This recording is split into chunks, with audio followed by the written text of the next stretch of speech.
This is Democracy in Lockdown, a weekly virtual conversation on the latest news about the coronavirus crisis and what it means for our democracy. This podcast is presented by Unlock Democracy.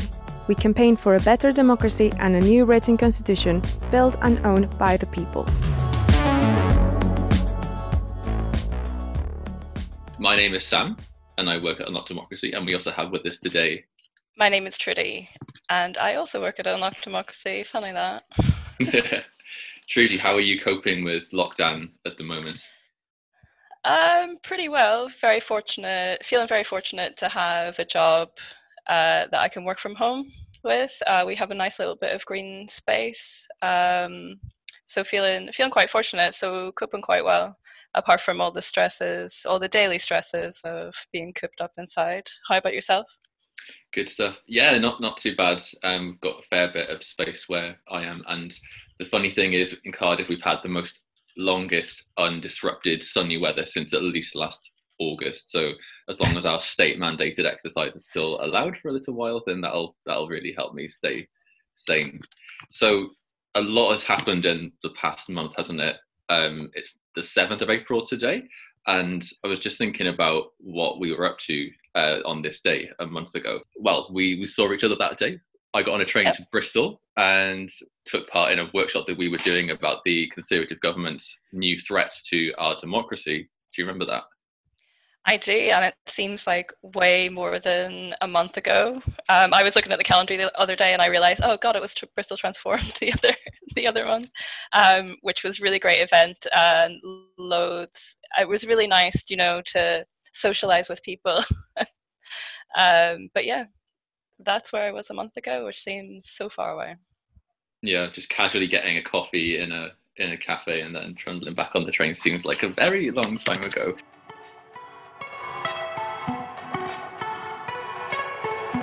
So, is there anything that you're reading at the moment that you're enjoying particularly, or that you want to share with anyone that's listening?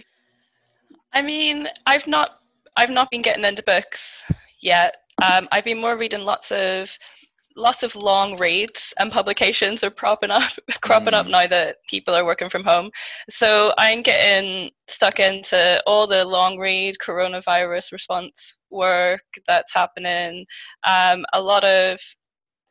There's some parliamentary stuff that I've been reading, like the Overseas Operations Service and Personnel Bill, things like that. Not very exciting, but there are some really good blogs at the minute, and some really good coverage out there. What about yourself? So over the last weekend, I started reading a new book that arrived called Democracy Doesn't Exist, but We'll Miss It When It's Gone. And yeah, it came out only last year, but it talks about how democracy is this big idea that we have, that a lot of the systems we actually have in the real world don't live up to in a lot of ways, but that it's a good ideal to be working towards. But it also talks about a lot of the tensions that we have in trying to negotiate a democratic society, and I think that's really important today, because we're talking about the coronavirus emergency powers and what they mean for our democracy. And I think that this goes to the heart of some of these tensions, really, because we have to think about the difference between our freedom to do something and our freedom from something. I think that's a really crucial thing for what's going on here, because our freedom to go out for a walk, or to drive a car, or to do what we've normally do, is being curtailed, so that we all have the freedom from dying of a really horrible disease. And that's a distinction that's not often made, and I think that's going to be a really interesting lens for us to have this conversation today.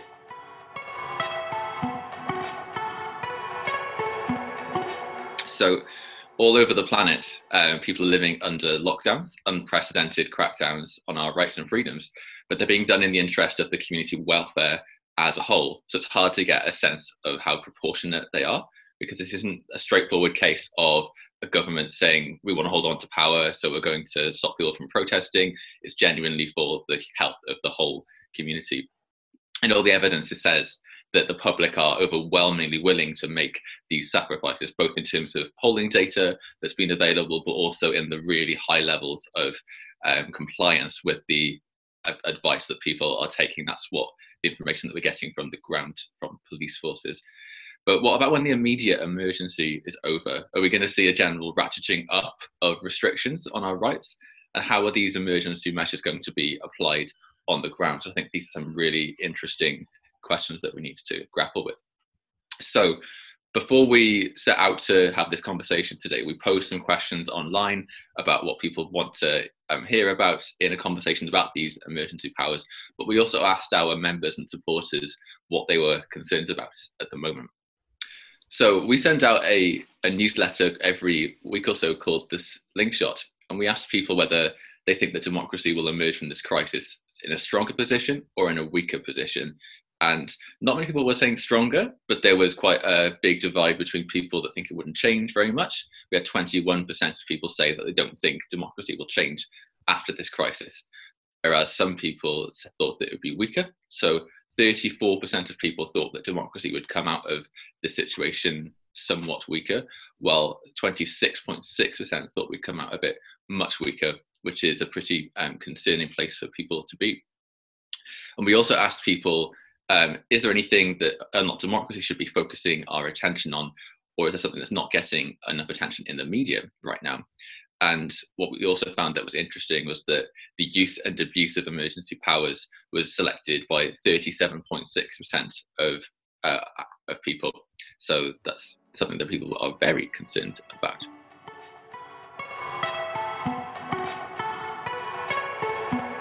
Let's go into some of the background of this and kick off the conversation. A few weeks ago, the coronavirus bill was passed, and that contained a broad set of emergency powers that have never been seen in peacetime before. The government originally wanted these powers to apply for 2 years from the time it was passed, but after opposition from Labour saying we want this to be reduced to 6 months, that was granted and the bill was passed. So this is having sweeping effects on our everyday rights to assemble, but it's also watering down lots of rights temporarily that you might not expect. For example, you might think that people needing social care, older people in the community or people with learning disabilities, for example, might get more care as we mobilise people to look after people in need. But what's actually happened is that care standards have been reduced instead, and in lots of ways, the legal standards that can be enforced have been lowered for the duration of the crisis. So something that's really concerning is how long this is going to be going on for, whether it's purely for the limit of the public health emergency as it stands, or whether these things are going to be creeping on long after that. Trudy, have you seen anything in these powers that makes you particularly concerned at all? Well, definitely there's been a lot of focus on security and police powers. So much like in the Conservative Manifesto, very security-heavy language is something that they are very focused on, especially even before the crisis. So I'm worried about the extent of these powers and whether they will be turned on and turned off where appropriate, as they say, or whether they extend for the full 2 years, or what will be left with after the end of the coronavirus bill, whether there will be new legislation, whether that will be normalized. But yeah, very, very cautious. Yeah, definitely. So these powers, as we said, are the strongest ones we've ever had in peacetime, and actually replaced legislation that already exists for these sorts of situations. So we have the Civil Contingencies Act, which is something that was passed in the Labour government, which allows for many of these powers to be granted temporarily. But what's really interesting about that is that has to be renewed by Parliament every 30 days, I believe, which is very different to this law, which stretches out to at least 6 months and possibly to 2 years. So I think the way these powers have been applied and how long they last for really differs in different countries, and that shows what different people are willing to put up with in terms of how long these powers last for. So we'll come to that a little bit later on. But what I thought would be good to talk about for a while is how the response from governments has differed in different countries and how authoritarian these have been, and maybe where the UK fits into that picture. So while doing the research for this, we found an incredible quote from the president of the Philippines, where he was basically saying that he would order the police and army to shoot on sight anyone violating quarantine. Now that's in line with other statements he said about other things in the past. But that's absolutely chilling, and it's just right at the top of a spectrum of response that governments have been doing across the world. So, Trudy, you've been having a look at some other examples of how these crackdowns have varied in severity across the world and how the police are policing them, for example. So, is there any particular things that you want to pull out and tell us about?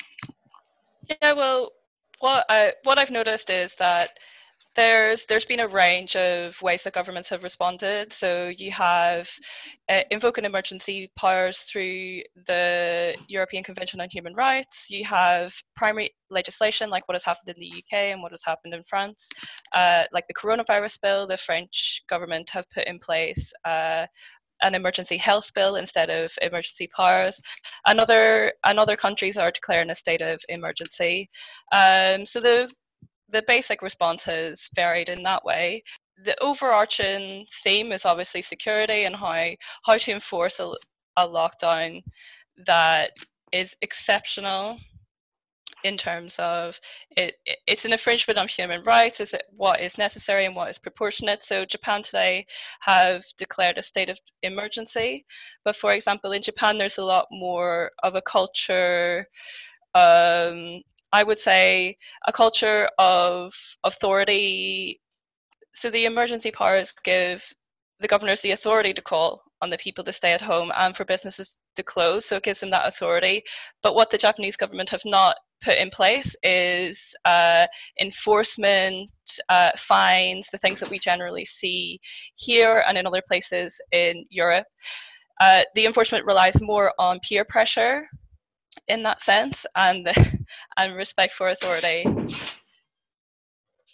Yeah, I remember seeing as well that a lot of people in Japan were wearing masks without anyone telling them to a lot of time beforehand, and that there's just this deference culture perhaps that meant that the authorities didn't have to respond in the way they have here. And something we'll come to later on is the difference between what the law actually says and how the police are applying the law, and how there's been some maybe miscommunication from the government on that part.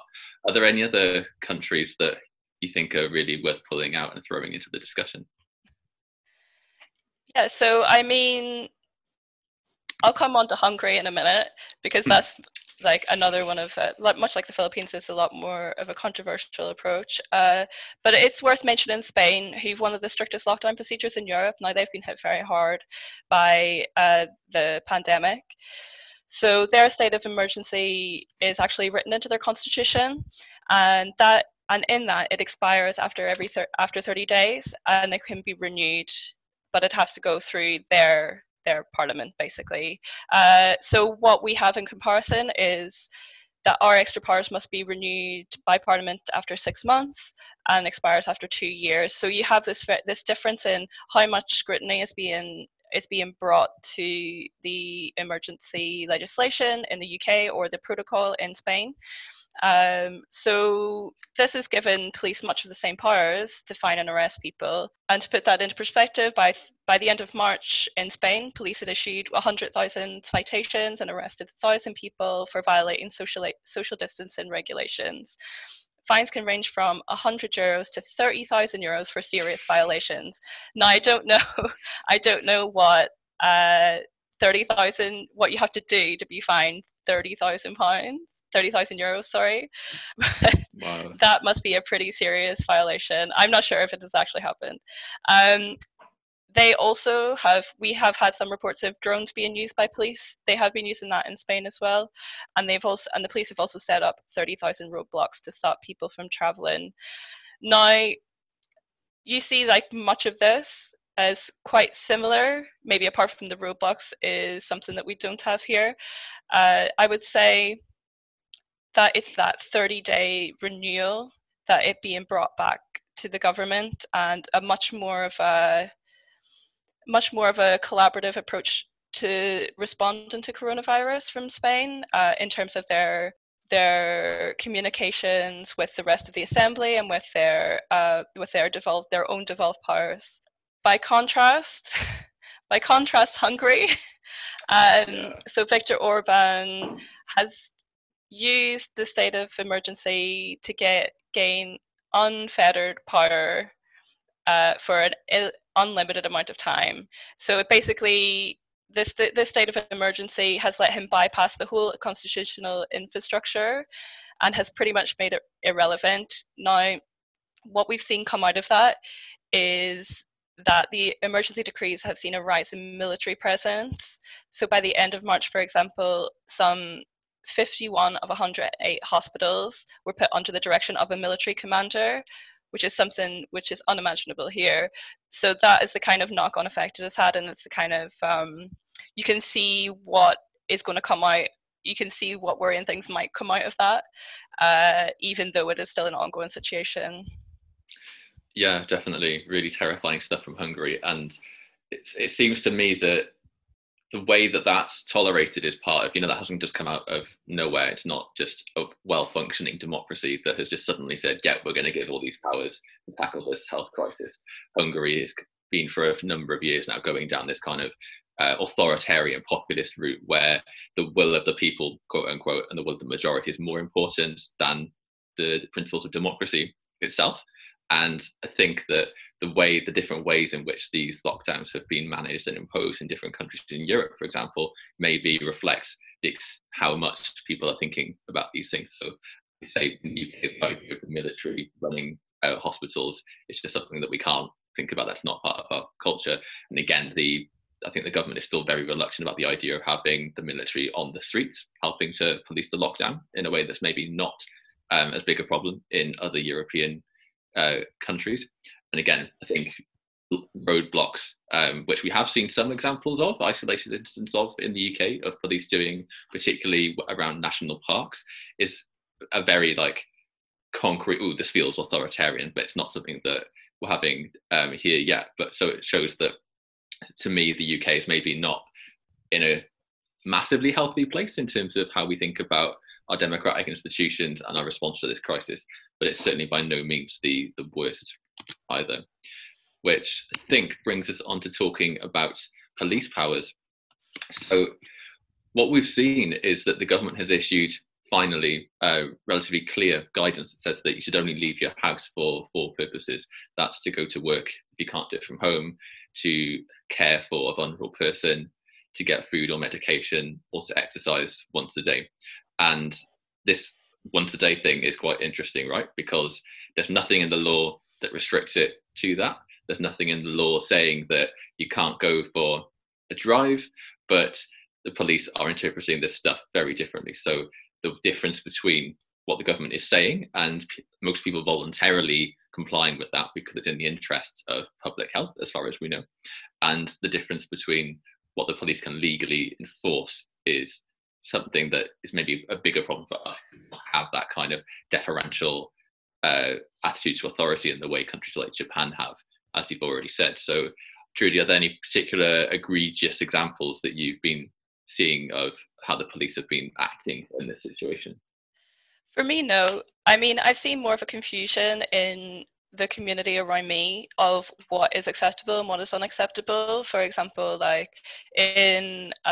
we have a group for everybody who lives locally to me, and what you see is well, at the weekend we had lots of people out sunbathing.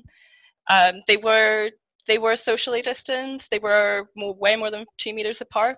I mean, in this context, it looked like it was really busy, but who's to say? And what you had, you had this strange response of, you could see on social media, people were questioning, should I be phoning the police? What should I be doing? I definitely find myself looking out my window questioning, oh, is that okay? What is okay? So I think more of what I've recognized from my local community, and especially in some of the wider area Facebook groups, has been a complete confusion as to what to do. Sometimes leading to the point where people, whatever, I'll do what I want because the guidance isn't clear enough. But definitely, I haven't, to be honest with you, seen any police around recently. But I mean, I also haven't been out that much. What about you, Sam? So there's quite a big park near where I live, where I go for a run or a walk most days. And on the weekend, the weather was really nice. I think it is in London too, where it wasn't busy in terms of people were not keeping social distancing. But yeah, there were some people kind of sunbathing or otherwise keeping still instead of doing exercise when they're out. And yeah, it's really unclear what the guidance should be on that. No police around, but that might change in the future if these reports that we're getting of people not practicing distancing do get worse. But I noticed on the Wales Online website, which is a big news website here, that they were sending people around taking photos of abandoned beaches and abandoned tourist resorts, which is kind of quite different to the loads of people are ignoring social distancing headlines that they might have been hoping for. Wanted to then move on to the scrutiny of these powers and what opportunities there are to challenge, because we've already talked about how in some countries every 2 weeks these powers need to be refreshed, all the way down to in Hungary they've been just given to Viktor Orban with no cut-off date for that, in a really terrifying authoritarian development. So as we've said already, it's a 6 months limit on the Coronavirus Act that was passed a few weeks ago, and if that's extended by Parliament it could go up to 2 years. So that's a really long time that is not in any way coupled with how long the immediate danger of the virus could last. It could be another 6 months, we could be looking at 18 months or more. We'll have to find out more as the announcements come from the public health officials about that. But we're finding that there's really not the level of scrutiny of these powers that we could have seen. Although some people made the point, some MPs made the point that some of these measures went too far in Parliament, there's just practically not many things that could be done to have a robust debate about this. I thought that was an interesting contrast to the Welsh Assembly, which is actually using online plenaries now. They're conducting their normal proceedings as a virtual parliament, which gives better opportunities for scrutiny. So I thought that was quite interesting, and maybe if that's one thing that could maybe modernise the workings of Westminster at the end of this, that would be quite a good thing. So Trudy, there was what would normally be quite a big political development over this weekend. Do you know what it is that I'm referring to? The Labour leadership?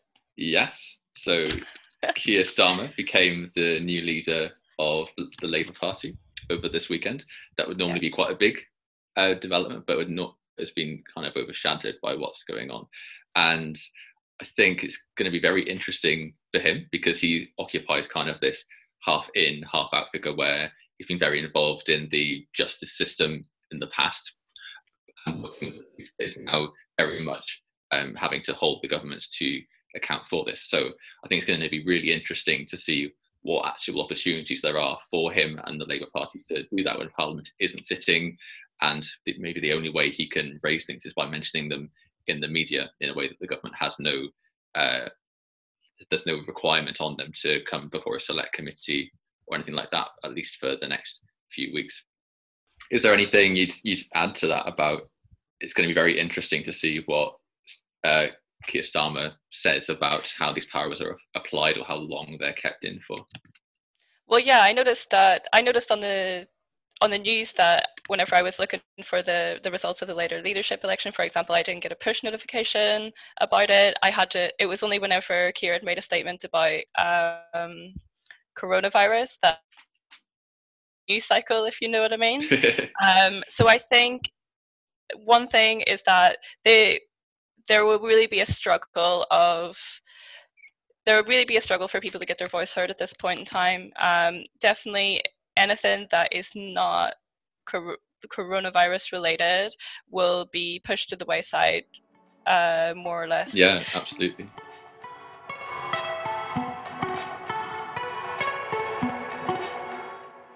That's towards the end of the time we've got to talk about this today. But before we do, wanted to talk about some of the things that people have been saying on our social media channels about the questions of emergency powers and what we pose to them.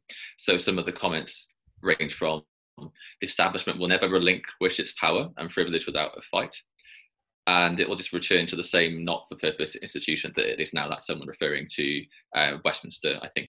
But then someone else says that the government will never miss an opportunity to grab power and remove freedoms. So there's obviously a lot of reticence and some fear about where this is going to head. Before we go, just want to leave you with something to ask. So Unlock Democracy is run by a governing council, and we're asking people to take part in our upcoming elections to that council by becoming a member before the 15th of April. So if you become a member by then, you'll be able to vote in the elections to our council, and you'll also be able to stand yourself for that council if that's how you're inclined. So find out about that information on our social media, or you can go to unlockdemocracy.org.uk/takepart2020. So thanks so much for spending this time with us today. Please leave us your comments and ideas for topics, for things we can discuss in the future. So we'll see you next week. Thanks, Trudy. Thanks, Sam. Bye. Thanks for tuning in. We'll be coming back next Thursday with more. Remember, you can reach us on social media and tell us what you think we should discuss next week. If you like this podcast, please subscribe and share. Stay home, stay safe.